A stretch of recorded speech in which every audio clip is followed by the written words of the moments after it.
नमस्कार, मी कॉम्रेड राजू देसले, महाराष्ट्र राज्य आरोग्य खाते आशा गट प्रवर्तक संघटना महाराष्ट्राचा अध्यक्ष म्हणून आयटेकचं काम पाहतो। महाराष्ट्रातील 78,000 आशा आणि 4,000 गट प्रवर्तकांचं ऑक्टोबरपासून ऑक्टोबर, नोव्हेंबर, डिसेंबर आणि आता जानेवारी संपत आलाय, या 4 महिन्याचं केंद्र सरकारच्या वतीने मिळणारा मोबदला हा थकीत आहे। त्याचप्रमाणे राज्य सरकारच्या वतीने मिळणारा मोबदला जो आहे आशा गट प्रवर्तकांना हा डिसेंबर महिन्याचा अजूनही मिळालेला नाही।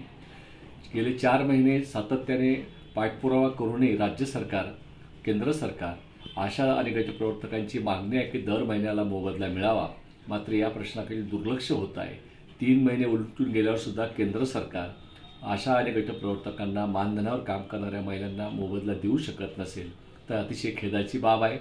आता मिळालेल्या माहितीप्रमाणे सातत्याने आम्ही पाठपुरावा करत आहोत, याची दखल घेतली जात नाही आणि म्हणून आम्ही महाराष्ट्रातील आरोग्य मंत्र्यांना आज पत्राद्वारे विनंती केलेली आहे आणि आयुक्तांना विनंती केली आहे, आरोग्य अभियान संचालकांना, की त्वरित आशा गट प्रवर्तकांचं थकीत मोबदला केंद्र आणि राज्य सरकारचा हा त्वरित देण्यात यावा आणि त्याचप्रमाणे दरमहा 5 तारखेच्या आत केंद्र आणि राज्याचा मोबदला एकत्र आशा आणि गट प्रवर्तकांना मिळेल अशा प्रकारचा निर्णय राज्य सरकारने करावा अशी मागणी आम्ही केलेली आहे।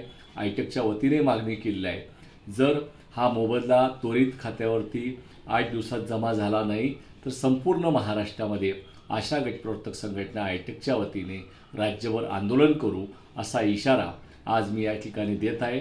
आशा आणि गट प्रवर्तकांचे बहुसंख्य महिलांचे कुटुंब हे संपूर्णतः आपल्या मानधनावरती अवलंबून आहे। काही महिलांचे हप्ते आहेत घराचे आणि त्यामुळे सुद्धा अतिशय त्यांना दंड भरावा लागतो आहे।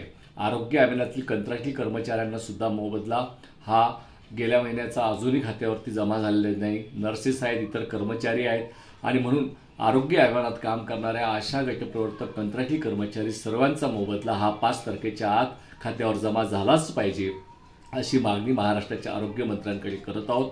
लाडल्या बहिणींसाठी आपण पैशाची तरतूद केली, तशीच काम करणाऱ्या कोरोना योद्ध्यांसाठी सुद्धा वार्षिक तरतूद करून राज्याचा मोबदला हा दर महिन्याला 5 तारखेच्या आत मिळेल अशी व्यवस्था राज्याच्या मुख्यमंत्र्यांनी, आरोग्यमंत्र्यांनी उभारावी असं आवाहन या व्हिडिओद्वारे करीत आहे।